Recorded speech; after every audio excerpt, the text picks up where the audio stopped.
దేవుని వాక్యములో నుండి హగ్గయి గ్రంథం మొదటి అధ్యాయం 6 నుండి 11 వచనాలు. హగ్గయి గ్రంథం మొదటి అధ్యాయం 6 నుండి 11 వచనాలను చదువుకుందాం. ప్రతివారు చదువుకుందాం.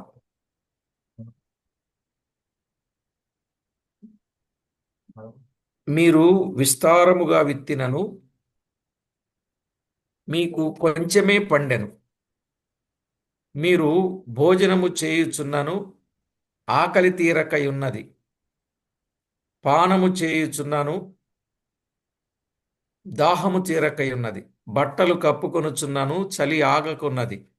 పనివారు కష్టము చేసి జీతము సంపాదించుకొనినను జీతము చినిగిపోయిన సంచిలో వేసినట్టుగా ఉన్నది.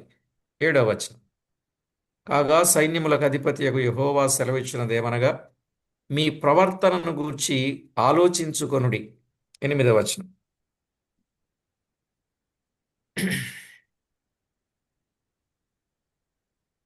పర్వతములెక్కి మ్రాను తీసుకొని వచ్చి మీరు ఈ మందిరమును కట్టించిన ఎడల దానియందు నేను సంతోషించి నన్ను గణపరుచుకొందునని యెహోవా సెలవిచ్చుచున్నాడు. 9వ వచనం. విస్తారముగా కావాలనని మీరు ఎదురు చూచితిరి గాని కొంచెముగా పండెను. మీరు దానిని ఇంటికి తేగా నేను దానిని చెదరగొట్టి తిని. ఎందుచేతనైనా యెహోవా అడుగుచున్నాడు, నా మందిరం పాడై ఉండగా మీరందరూ మీ మీ ఇంటు కట్టుకొనుటకు త్వరపడుట చేతనే గదా. 10వ వచనం. కాబట్టి మిమ్మును బట్టి ఆకాశపు మంచు కురవకై ఉన్నది, భూమి పండకై ఉన్నది. 11వ వచనం.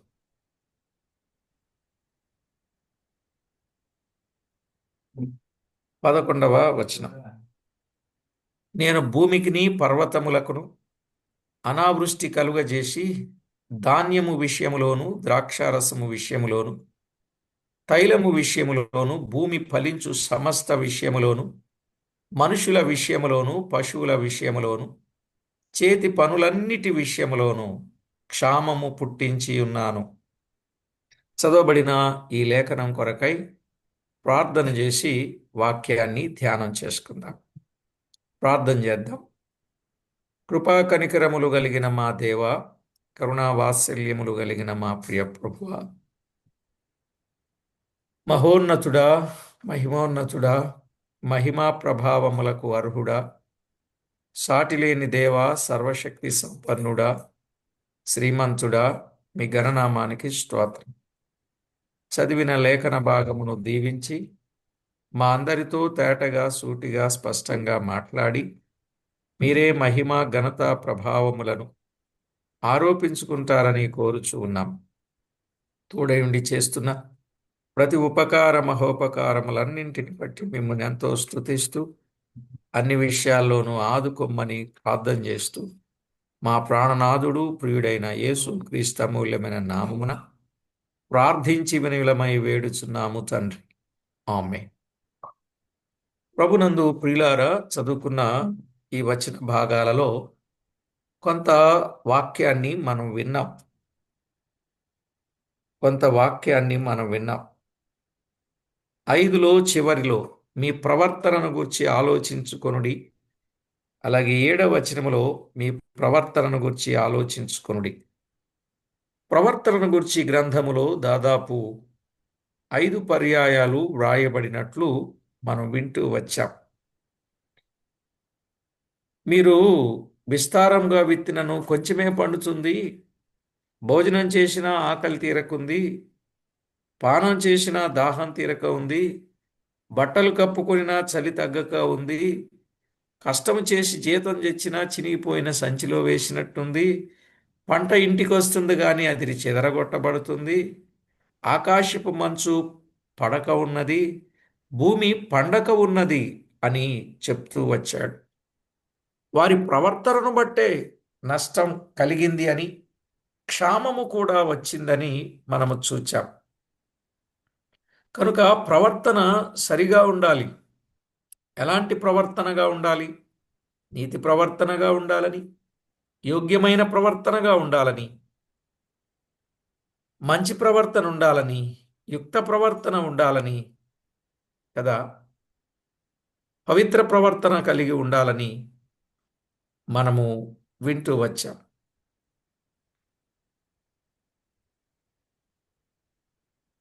యోగ్యమైన ప్రవర్తన, పవిత్ర ప్రవర్తన, మనం ఎలాగున కొన్ని సంగతులు, సత్ప్రవర్తన, పరిశుద్ధ ప్రవర్తన, 7 రకాల ప్రవర్తనను గూర్చిన విషయాలు మనం విన్నాం. అవును, ఎవరైనా మన ప్రవర్తన మీద అపనింద వేయాలని చూస్తే వారు సిగ్గుపడేటట్టుగా మన ప్రవర్తన ఉండాలి అనే మాటలు మనం విన్నాం.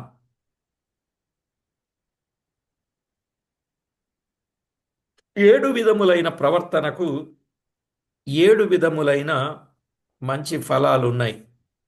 సరే, అయితే హగ్గయి కాలములో ఉన్న ప్రజల యొక్క ప్రవర్తన సరిగా లేదు. హగ్గయి కాలములో ప్రజల యొక్క ప్రవర్తన సరిగా లేదు గనుక ఏస్కేలు గ్రంథములో 7వ అధ్యాయం, ఏస్కేలు గ్రంథం 7వ అధ్యాయం 3వ వచనంలో ఏమని వ్రాయబడింది? ఏస్కేలు గ్రంథం 7వ అధ్యాయం 3వ వచనం. 7వ అధ్యాయం 3వ వచనంలో వ్రాయబడిన మాట మనము తేటగా గమనించాలి.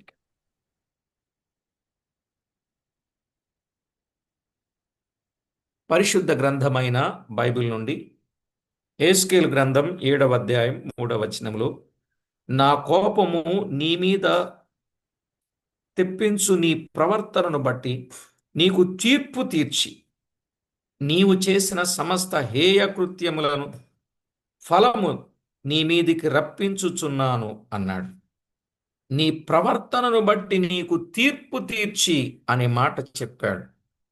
ప్రవర్తనను బట్టి నీకు తీర్పు తీరుస్తా, నీవు చేసిన సమస్త హేయ కృత్యముల ఫలము నీ మీదికి రప్పిస్తా అని చెప్పాడు. 4వ వచనం, నీ ఎడల కటాక్షముంచకయు కనికరము చూపకయు నుందును, నేను యెహోవానయున్నానని నీవెరుగునట్లు నీ ప్రవర్తన ఫలము నీవు అనుభవింపచేసేదను అన్నాడు. నీ ప్రవర్తన ఫలమును నీవు అనుభవింపచేస్తా అని దేవుని వాక్యంలో చెప్పాడు. 8వ వచనంలో ఏమన్నాడు? 7వ అధ్యాయం 8వ వచనం. 7వ అధ్యాయం 8వ వచనములో, ఇంకా కొంతసేపటికి నేను నా క్రోధమును నీ మీద కుమ్మరింతును, నీ మీద నా కోపమును నెరవేర్చుచు నీ ప్రవర్తనను బట్టి నీకు తీర్పు తీర్చి నీ సమస్త హేయ కృత్యముల ఫలము నీ మీదికి రప్పించదను అన్నాడు. ఖచ్చితంగా ప్రవర్తనను బట్టి ఆయన తీర్పు తీర్చేవాడుగా ఉన్నాడనే విషయాన్ని చూస్తాం. 9వ వచనం కూడా చదివితే, 9వ వచనం, యెహోవానగు నేనే నిన్ను మొత్తువాడనై ఉన్నానని నీవెరుగునట్లు నీ ఎడల కటాక్షముంచకయు కనికరము చూపకయు నుందును, నీ ప్రవర్తన ఫలము నీవనుభవింపజేసెదను. ఇన్నిసార్లు దాదాపు 4 వచనాలలో మనం చదువుకున్నాం కదా. నిన్ను మొత్తుతానన్నాడు, నీ మీద కటాక్షం ఉంచనన్నాడు, కనికరము చూపను అన్నాడు, నీ ప్రవర్తన ఫలమును అనుభవింపజేసేదన్నాడు. ప్రియులారా, దేవుని వాక్యం ఎంత తేటగా మనకు తెలియజేస్తుందో చూడండి. కనుక దేవాది దేవుడు వారి ప్రవర్తన ఫలమును బట్టి ఆయన చేస్తాడు. కనుక వారి యొక్క హగ్గయి కాలములు, వారి యొక్క అక్రమ ప్రవర్తన ఫలములు మనకి కనబడుతూ ఉన్నాయి. అవును,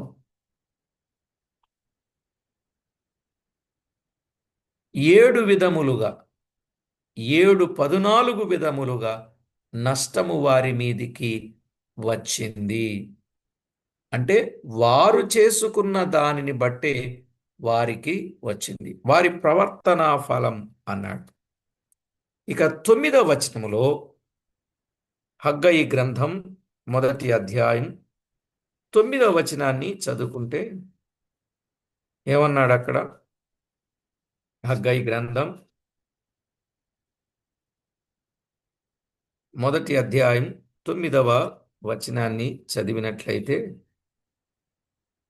విస్తారముగా కావలనని మీరు ఎదురు చూచితిరి గాని కొంచెముగా పండెను, మీరు దానిని ఇంటికి తేగా నేను దానిని చెదరగొట్టి తిని.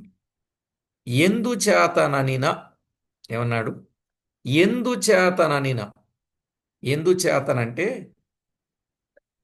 నా మందిరము పాడై ఉండగా మీరందరూ మీ మీ ఇండ్లు కట్టుకొనుటకు త్వరపడుట చేతనే గదా అన్నాడు. నా మందిరము పాడై ఉండగా మీరేం చేశారు? మీ మీ ఇండ్లు కట్టుకొనుటకు త్వరపడ్డారు. చూశారా? నా మందిరమేమో పాడైపోయింది, నా మందిరమేమో పని నిలిచిపోయింది. మీరేం చేస్తున్నారు? మీరు మీ ఇండ్లు కట్టుకొనుటకు త్వరపడుచు ఉన్నారు అన్నాడు. దేవుని మందిరపు పని పాడైపోతే వీళ్ళేమో ఇండ్లు కట్టుకుంటున్నారు. ఇది ఎంతవరకు న్యాయం అని దైవవాక్యంలో చెప్పబడిన వాస్తవిక సత్యం. ఇది వారి లోపం. ఒకటి మందిరము కట్టుటకు సమయము రాలేదని చెప్పాను. ఏమన్నారు? మందిరము కట్టుటకు సమయము రాలేదు. చూశారా? మందిరము కట్టుటకు సమయము రాలేదు. 2, మందిరము పాడైయుండగా నిర్లక్ష్యముగా నుండుట. వారేమన్నారు? మందిరం కట్టడానికి సమయం రాలేదన్నారు. రెండో మాట, మందిరం పాడై ఉండగా నిర్లక్ష్యముగా ఉండుట. మూడవ మాట, ఇండ్లు కట్టుకొనుటకు త్వరపడుట. ఇండ్లు కట్టుకోవడానికి త్వరపడుట. నాలుగవ మాట, సరంబి వేసిన ఇండ్లలో నివసించుట. వీరికేమో సరంబి వేసిన ఇండ్లు. చూడండి,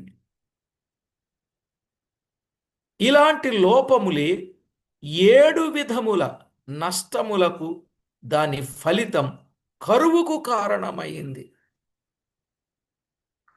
చూశారా? దేవుని వాక్యంలో వ్రాయబడినటువంటి ఈ సంగతిని మనము జాగ్రత్తగా ఆలోచన చేయాలి. ఇలాంటి లోపాల వల్ల 7 విధముల నష్టం కలిగింది.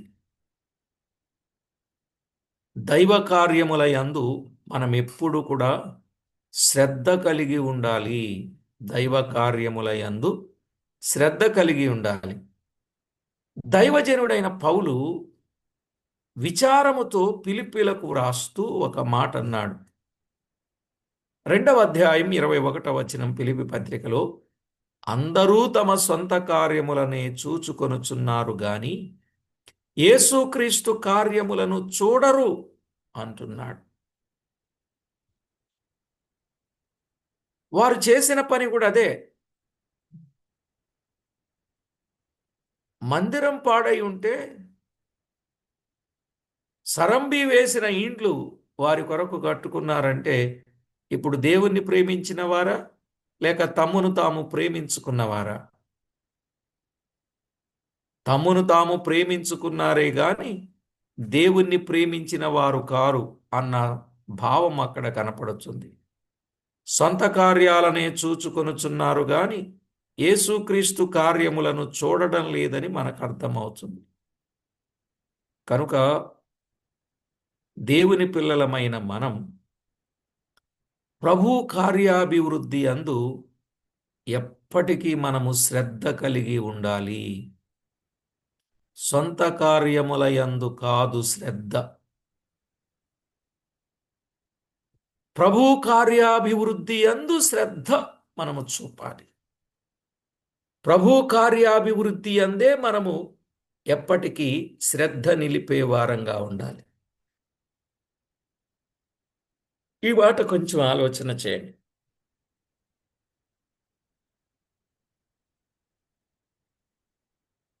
ఏ విశ్వాస అయినా, ఏ పరిశుద్ధుడైనా, ఏ సహోదరుడు సహోదరి అయినా సొంత కార్యముల యందు కాదు, ప్రభు కార్యముల యందు శ్రద్ధ కలిగి ఉండాలి. ఎన్ని స్థలాల్లోనో చెప్పాడు ఆ మాటలు. పౌలు చాలా విశేషంగా వివరంగా చెప్పాడు. చిన్న సబ్ హెడ్డింగ్ పెట్టుకుంటే స్వకార్యముల వలన ఫలితాలేంటి? స్వకార్యముల వలన ఫలితాలు. ప్రసంగి గ్రంథం 2వ అధ్యాయం 4 నుండి 11 వచనాలలో మనం చూడొచ్చు. స్వకార్యాల వల్ల ఫలితాలు మేలుకరంగా ఉన్నాయా, లాభకరంగా ఉన్నాయా, లేక ఎలా ఉన్నాయి? 2వ అధ్యాయములో 4 నుండి చెప్పాడు. నేను గొప్ప పనులు చేయబూనుకొంటిని, నా కొరకు ఇండ్లు కట్టించుకొంటిని, ద్రాక్ష తోటలు నాటించుకొంటిని.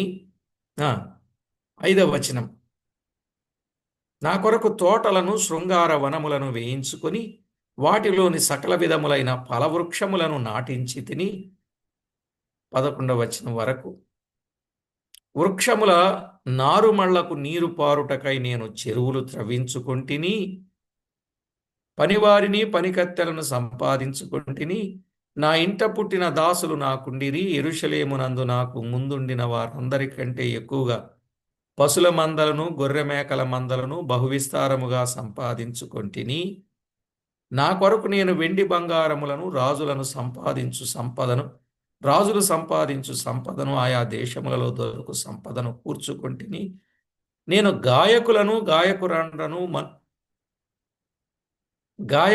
గాయకురాండ్రను మనుషులు ఇచ్చయించు సంపదలను సంపాదించుకొని బహుమంది ఉపపత్నులను ఉంచుకొంటిని. నాకు ముందు యెరూషలేమునందున్న వారందరికంటేనూ నేను ఘనుడనై అభివృద్ధి నొంది తిని. నా జ్ఞానము నన్ను విడిచిపోలేదు. నా కన్నులు ఆశించిన వాటిలో దేనిని అవి చూడకుండా నేను అభ్యంతరము చేయలేదు. మరియు నా హృదయము నా పనులన్నింటిని బట్టి సంతోషింపగా సంతోషకరమైనదేదియు అనుభవించకుండా నేను నా హృదయము నిర్బంధింపలేదు. ఇదే నా పనులన్నింటి వలన నాకు దొరికిన భాగ్యం. 11వ వచనం, అప్పుడు నేను చేసిన పనులన్నీయు వాటి కొరకై నేను పడిన ప్రయాసమంతయు నేను నిదానించి వివేచింపగా అవన్నీయు వ్యర్థమైనవిగాను, ఒకడు గాలికి ప్రయాసపడినట్టుగాను అగుపడెను. సూర్యుని క్రింద లాభకరమైనదేదియు లేనట్టు నాకు కనబడెను. ఇప్పుడు చెప్పండి, స్వకార్యాల వలన ఫలితాలు ఏంటండి? ఏం సంపాదించాడు సొలొమోను? ఏం సంపాదించాడో మనకు అర్థమవుతుంది. 11వ వచనంలో, ఆలోచింపగా అవన్నీయు వ్యర్థముగాను, ఒకడు గాలికి ప్రయాసపడినట్టుగాను, ఏమీ లాభము లేనట్టుగాను చెప్పుచున్నాడు. ఇంత వాక్యం తెలిసి దేవుడు మమ్మల్ని దీవించాలి, ఆశీర్వదించాలి, అవి ఇవ్వాలి, ఇవి ఇవ్వాలి, ఇంతటోళ్ళగా ఉండాలి, అంతటోళ్ళు. ఏమండి, ఇవన్నీ వ్యర్థమా? లేకపోతే నిలిచి ఉండేవా? కనుక మనుషుడు ఈవేళ వ్యర్థమైన వాటి మీద తన మనసును ఎక్కువగా నిలిపాడు. వ్యర్థమైన వాటి మీద తన మనసును ఎక్కువగా నిలిపినట్లుగా మనము చూస్తాం. గాలికి ప్రయాసపడినట్టు అనిపించిందట, లాభము లేనట్టుగా అనిపించిందట.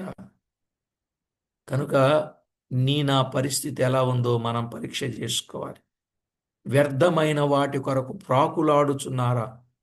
శాశ్వతమైన దాని కొరకు ప్రయాసపడుచున్నారా? ఈ ప్రశ్న మనం వేసుకోవాలి. నేను వ్యర్థమైన దాని కొరకు ప్రయాసపడుతున్నానా, ప్రాకులాడుతున్నానా? లేక శాశ్వతమైన దాని కొరకు ప్రయాసపడుతున్నానా? ఈ లోక సంపాదనలు పౌలైతే పెంటగా ఎంచుచున్నాడు కదా. ఫిలిప్పీ పత్రికలో 3వ అధ్యాయం 8 నుండి 11 వచనాలు, ఈ లోక సంపాదనలన్నీ పౌలు పెంటతో సమానంగా ఎంచాడు.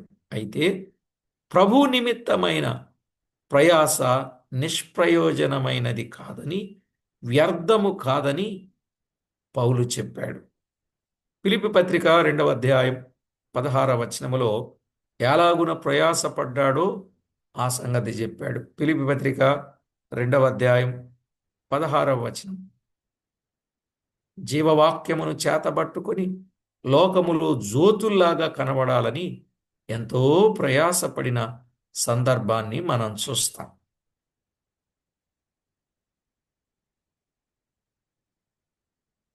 అట్టి జనము మధ్యను మీరును జీవవాక్యమును చేతబట్టుకొని లోకమందు జ్యోతుల వలె కనబడుచున్నారు. అందువలన నేను వ్యర్థముగా పరుగెత్తలేదనియు నేను పడిన కష్టము నిష్ప్రయోజనము కాలేదనియు క్రీస్తు దినమున నాకు అతిశయ కారణము కలుగును.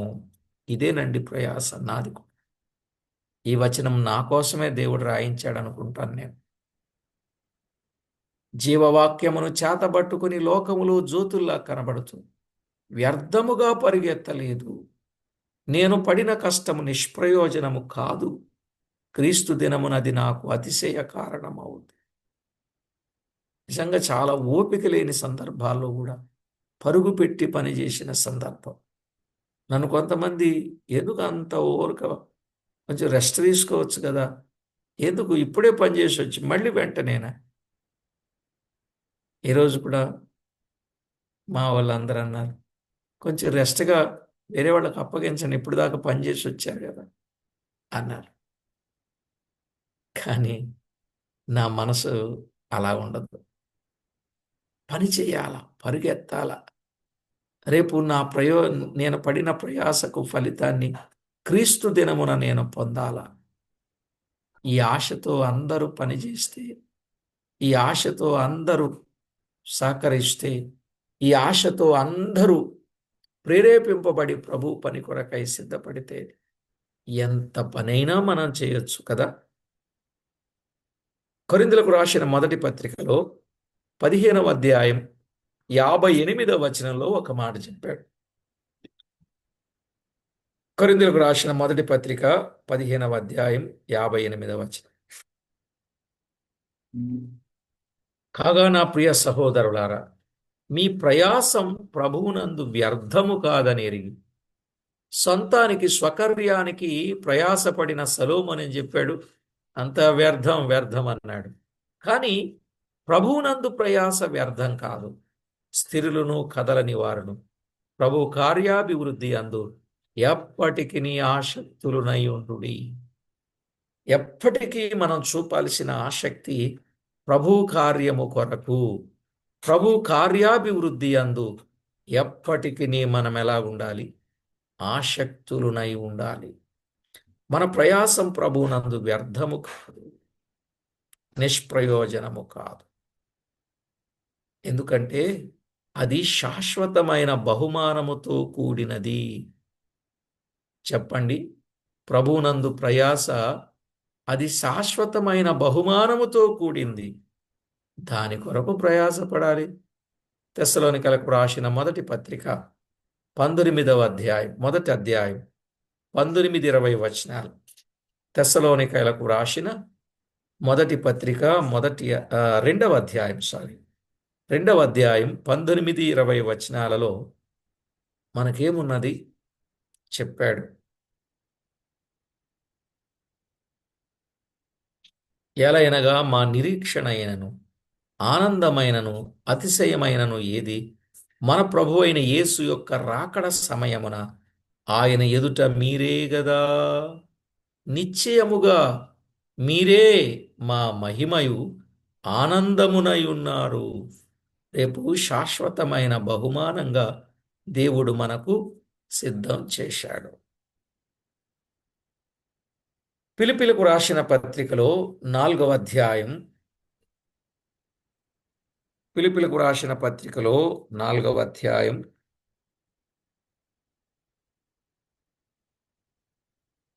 11వ వచనాన్ని చదువుకుందాం. 4:11లో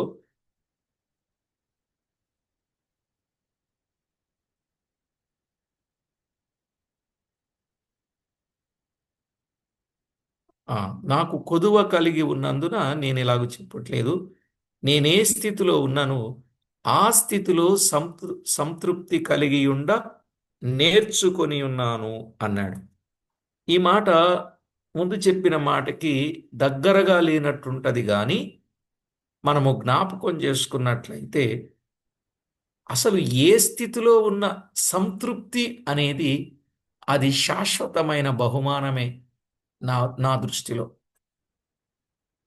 ఏ స్థితిలో ఉన్న, అవునా కదా, మనం ఏ స్థితిలో ఉన్నా దానిలో సంతృప్తి అనుభవం, అంతకు మించి ఏం కావాలండి?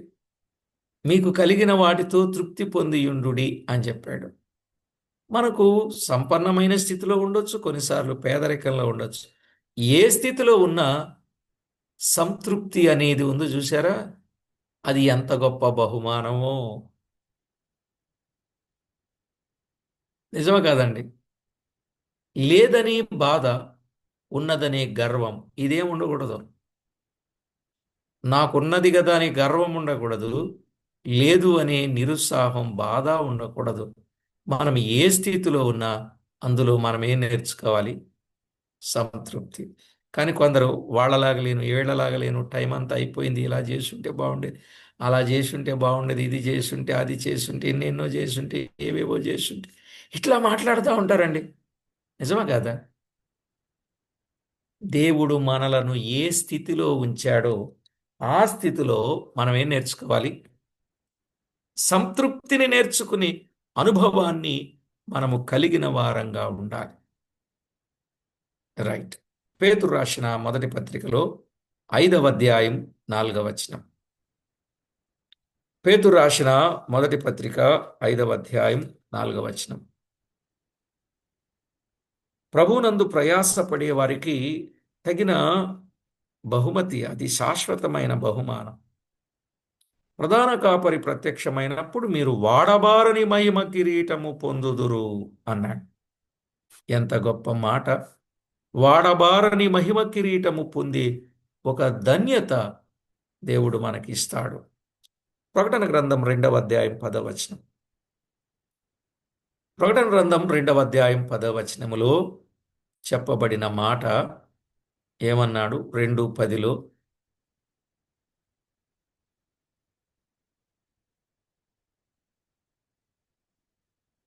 ప్రకటన గ్రంథం 2వ అధ్యాయం 10వ వచనములో ఇలా చెప్పాడు: ఇదిగో మీరు శోధింపబడునట్లు అపవాది మీలో కొందరిని చెరలో వేయింపబోవుచున్నాడు,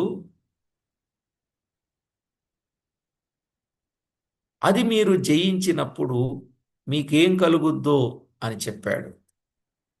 చాలా స్పష్టంగా, వివరంగా చెప్పబడిన మాట. దైవ గ్రంథంలో 10 దినాలు శ్రమ కలిగిన తర్వాత మనకేం కలుగుద్దంట? మరణము వరకు నమ్మకముగా ఉండుము, నేను నీకు జీవ కిరీటం ఇచ్చెదను అన్నాడు. ఏ కిరీటాన్ని? జీవ కిరీటం. అవునా కదా? జీవ కిరీటాన్ని ఇస్తానన్నాడు. కొరింథీయులకు రాసిన మొదటి పత్రిక 9వ అధ్యాయం 25వ వచనములో, కొరింథీయులకు రాసిన మొదటి పత్రిక 9:25లో ఒక చక్కని కిరీటం ఉన్నది. ఏంటి ఆ కిరీటం అనంటే, అక్షయమైన కిరీటం. అక్షయమగు కిరీటం దేవుడు మనకు సిద్ధం చేశాడు. అక్షయమగు కిరీటాన్ని ఆయన మనకి ఇవ్వడానికి ఇష్టపడ్డాడు. కాబట్టి ప్రభు పిల్లలమైన మన జీవితంలో గొప్ప కిరీటాలు పొందగలం. అందుకే ప్రభు పేరట, ప్రభు నిమిత్తం గిన్నెడు చన్నీళ్ళిచ్చిన ఫలముండును అని చెప్పాడు మత్తయి సువార్తలో కదా, 10వ అధ్యాయంలో 40-41 వచనాలు. ప్రభు నిమిత్తం గిన్నెడు చన్నీళ్ళిచ్చిన మనకేముంటుంది? ఫలం ఉంటుంది. కనుక ప్రభువు కొరకు మనం ఎప్పుడైతే శ్రమలను అనుభవిస్తామో మనకు గొప్ప బహుమానము కూడా ఉన్నది. ప్రభువు కొరకు శ్రమలను అనుభవించుట ద్వారా బహుమానం ఉన్నది. పేతురు రాసిన మొదటి పత్రిక 1:7. కనుక దైవ గ్రంథంలో తేటగా వ్రాయబడిన ఈ సత్యాలను ఆలోచన చేసి మనం ప్రభువు కొరకు ఏం చేసే వారంగా ఉండాలి? ప్రయాసపడే వారంగా ఉండాలి. వ్యర్థమైన దాని కొరక, శాశ్వతమైన దాని కొరక? శాశ్వతమైన దాని కొరకు ప్రయాసపడాలి. శాశ్వతమైన దాని కొరకు ప్రయాసపడాలి. మన ప్రభువు కూడా చెప్పారు మత్తయి సువార్తలో. సరే, రేపు మెప్పున్నది అనే విషయాన్ని గుర్తుపెట్టుకోండి అన్నాడు. మత్తయి సువార్తలో 6వ అధ్యాయం 33వ వచనములో, మీరు నా రాజ్యమును నీతిని మొదట వెతకండి, తరువాత మీకు కావలసినవన్నీ ఆయన ఇస్తాడు అని చెప్పాడు. మొదట ప్రభు పని, ఆయన కొరకు ప్రయాస పడితే మన అక్కరలు ఆయన తీరుస్తాడు. అది ఆయన బాధ్యత. ఆయన కొరకు మనము ప్రయాస పడితే ఆయన మన అవసరతలు తీరుస్తాడు. ఆయన కొరకు ప్రయాస పడకుండా ఇంట్లో కూర్చొని కబుర్లు చెప్తే పనులు అవుతాయండి? పరుగులు పెట్టాలి, ప్రయాసపడాలి, కష్టపడాలి. ఎంత కష్టపడితే అంత ఫలితం. ఎందుకంటే వాగ్దానం చేసిన దేవుడు నమ్మదగినవాడు. ఆయన చేసిన వాగ్దానాలలో ఏదైనా తప్పిపోతాడా? ఏది తప్పిపోయే దేవుడు కాదు. అందుకే ప్రతి ఒక్కరు కూడా ప్రభువు కొరకు వారు చూశారా, హగ్గయి కాలంలో జనులు ప్రయాసపట్టంలే. ఒకవేళ ఏదైనా ప్రయాసపడ్డారంటే తమ సొంత కార్యాలకు ప్రయాసపడ్డారు తప్ప దేవుని కార్యాలకు ప్రయాసపడలే. సొంత ఇండ్లు కట్టుకోవడానికి, సరంబి వేసిన ఇండ్లు కట్టుకోవడానికి వాళ్ళు ఇష్టపడ్డారు, కానీ మందిరము పాడై ఉంటే దాన్ని పట్టించుకున్న నాదులుగా లేరు. మందిరం సంఘం, సంఘము కూడుకునే స్థలం, ఇది పట్టించుకున్న అనుభవాలు వారిలో లేవు. కనుక మనం ఎప్పుడు కూడా దైవ కార్యాల వైపు ముందుకు సాగి దైవ కార్యాల పట్ల మనము శ్రద్ధ నిలిపి దైవ కార్యాలు చేయడానికి మనం పూనుకున్నప్పుడు మన ప్రభు మన ఆర్థిక అక్కర్లు కానీ, మన ఆత్మీయ అక్కర్లు కానీ, ఏ అక్కర్లైనా ప్రభు తప్పక తీరుస్తాడు. తర్వాత శాశ్వతమైన శాశ్వతమైన బహుమానం కూడా ఆయన మనకు ఇస్తాడు. కనుక ప్రతి చిన్న పనికి కూడా లెక్క కట్టి ఇచ్చేవాడు మన ప్రభు. ప్రతి చిన్న పనికి అండి, ప్రతి చిన్న పనికి కూడా ప్రభు లెక్క కట్టి బహుమానం ఇస్తాడు. కనుక ఆయన ఇచ్చే బహుమానం ఎదుట ఈ లోక సంపదలు ఎందుకు పనికిరా? అర్థమైందండి? ఈ లోక సంపదలు ఎందుకు పనికిరావు? కనుక దైవ కార్యాభివృద్ధి విషయాలలో శ్రద్ధగాను, పట్టుదలతోనూ, సామర్థ్యముతోనూ త్యాగసహితంగా ముందుకు సాగుట ఎంతైనా ఆశీర్వాదకరం. దైవ కార్యాలకు నిర్లక్ష్యం పెట్టి స్వకార్యాల విషయాల్లో ముందుకు సాగినట్లయితే ఆర్థికంగాను, ఆత్మీయంగాను అపార నష్టం కలిగే ప్రమాదాలు కూడా లేకపోలే. శాశ్వతమైన బహుమానం కూడా కోల్పోతాం. అందుకని దైవ కార్యాలను ఎప్పుడూ నిర్లక్ష్య పెట్టకండి. దైవ కార్యాల విషయంలో నిర్లక్ష్యంగా ఉండకండి. దేవుని వాక్యం ద్వారా తేటగా చెప్పే సంగతి ఇదే. కనుక హగ్గయి గ్రంథములో 1వ అధ్యాయం 8వ వచనంలో ప్రభువు మాట గమనించాలి. ఏమంటాడు? పర్వతములెక్కి మ్రానులు తీసుకుని వచ్చి నా మందిరమును కట్టించినలా దాని యందు నేను సంతోషించి నన్ను ఘనపరచుకొందునని సెలవిచ్చుచున్నాడు. ఇందులో కొన్ని పాయింట్స్ కనబడతా ఉన్నాయి. ఆ పాయింట్స్ అన్నీ తర్వాత వర్తమానంలో విందాం. ప్రార్థన చేసుకుందాం. ప్రభు పాద సన్నిధిలో ప్రార్థన చేసుకుందాం. కృపగల మా తండ్రి, దయగల దేవ, మీ ఘననామానికి వందనాలు, స్తుతులు, స్తోత్రాలు చెల్లిస్తున్నాం. మా ప్రభువా, మీ దివ్య వాక్యము ద్వారా మా జీవితాలతో మీరు మాట్లాడి మహిమ పొందబోతున్నందుకు స్తోత్రం. నిజమే, మాట్లాడారు, మహిమ పొందుతున్నారు. మా ప్రవర్తన సరిగా ఉన్నప్పుడు, మేము మీ కొరకు ప్రయాసపడుతున్నప్పుడు, మా ప్రయాసకు తగిన ఫలాన్ని, ప్రతిఫలాన్ని మేము అనుభవించేటట్లు చేసేవాడు. కనుక మేము దేని కొరకు ప్రయాసపడుతున్నామో దానిని బట్టే మాకు జీతమిచ్చే దేవుడవై ఉన్నావు. ప్రభువా, మా సొంత కార్యాల కొరకు కాక మీ కార్యాల కొరకు మేము ప్రయాసపడే వారంగా చేసి మంచి ఫలం ఇక్కడే కాదు, రేపు శాశ్వతమైన బహుమానము కూడా, కిరీటములు కూడా మేము పొందుకునే వారిగా మమ్మను సిద్ధం చేస్తున్నందుకు మిమ్మల్ని ఎంతో స్తుతించుచు, ఘనపరచుచు, కొనియాడుచు మా ప్రాణనాథుడు, ప్రియుడు, మా రక్షకుడైన యేసు క్రీస్తు అతి శ్రేష్టమైన అమూల్యమైన నామమున స్తోత్రములు చెల్లించి, స్తుతించి, ప్రార్థించి మిక్కిలి వినయముగా బ్రతిమిలాడి వేడుచూ ఉన్నాం మా ప్రియ పరలోకపు తండ్రి. ఆమేన్.